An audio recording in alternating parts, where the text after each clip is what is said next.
कोकणात तर खूप सारे देवस्थान आहेत, पण सगळ्यात जास्त प्रसिद्धी असलेले म्हणजे आपले गणपतीपुळे. येथील मूर्तीची खासियत म्हणजे ही स्वयंभू आहे. सह्याद्री पर्वतातील डोंगराळ भागात विराजलेली आणि पश्चिमेला अरबी समुद्र असल्यामुळे हे देऊळ आगळे वेगळे आहे. या ठिकाणी समुद्र आणि वाळूचा किनारा असल्यामुळे मोठ्या प्रमाणात भाविक येतात. तर याच गणपतीचं दर्शन घेण्यासाठी आज आपण चाललो आहोत गणपतीपुळ्याला. ए राजाजी ए करे तरहल हाजरूरत मूरत खूबसूरत हो.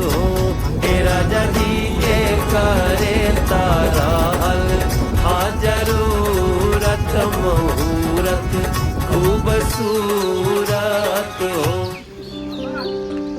एवढ्या गर्दीतून प्रवास करून फायनली पोचलो संगमेश्वर स्टेशनला.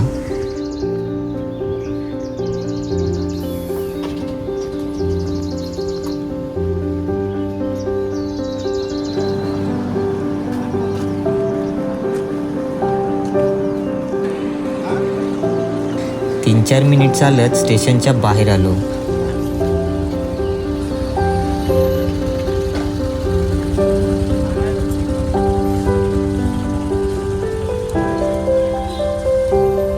तर बघतो तर काय, ही भली मोठी गर्दी.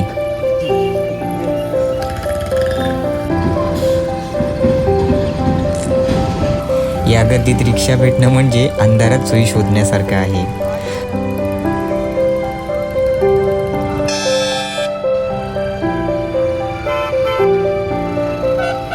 15-20 मिनिटं थांबून एक शेवटी रिक्षावाला मिळाला आणि आम्ही निघालो घरी.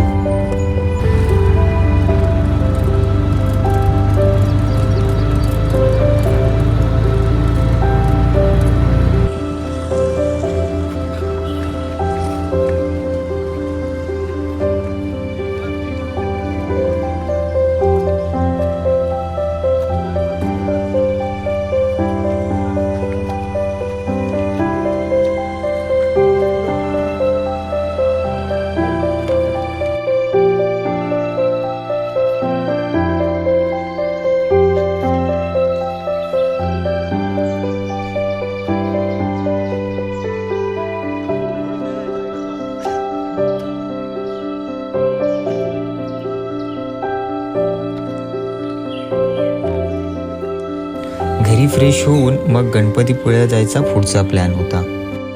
तसं तर सगळं प्लॅनप्रमाणेच चालू होतं, पण झालं असं की गणपतीपुळ्याला जाण्यासाठी लोक झाली जास्त आणि गाड्या झाल्या कमी.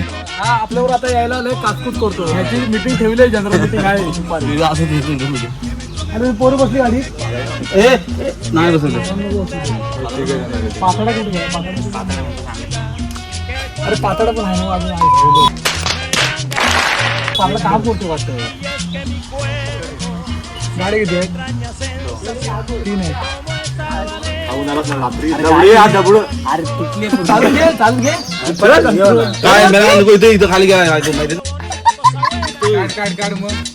मुस्काटला नाही घ्यायला गेला रात्री मी हरडून आलाय. काय काय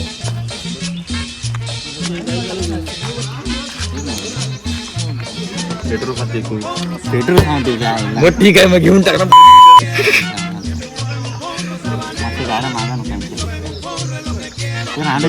आपण 3 जण बसलो, 3 जण बसलो, 4 जण बसलो.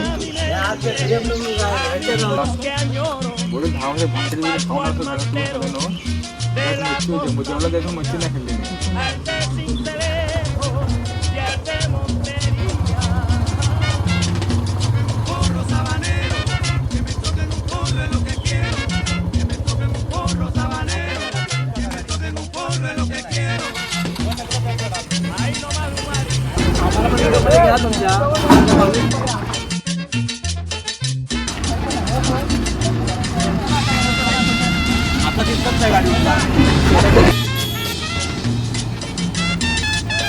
साला ये दुख का खत्म नहीं होता बे।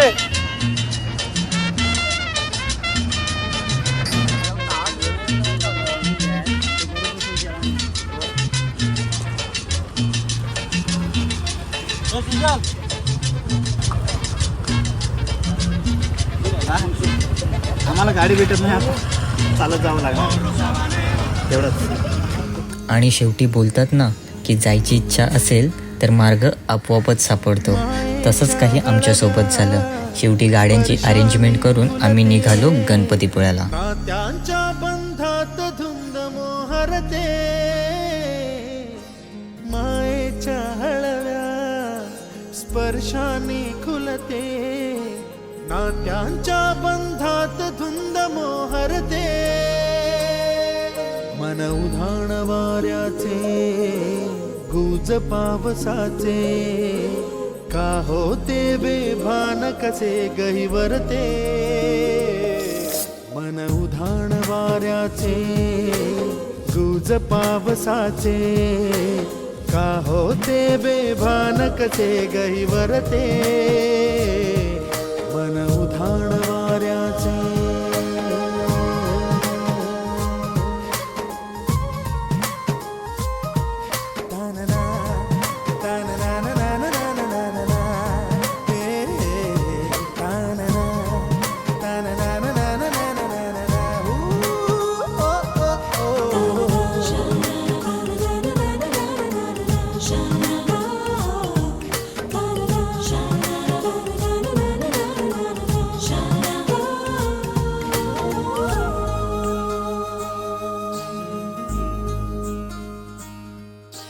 आकाशी स्वप्नांच्या हरपून भान शिरते.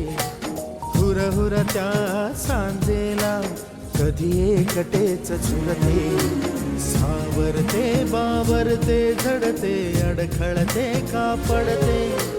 कधी आशेच्या हिंदोळ्यावर मन हे वेडे झुलते. मन तरंग होऊन पाण्यावरती फिरते. अनक्षणात फिरून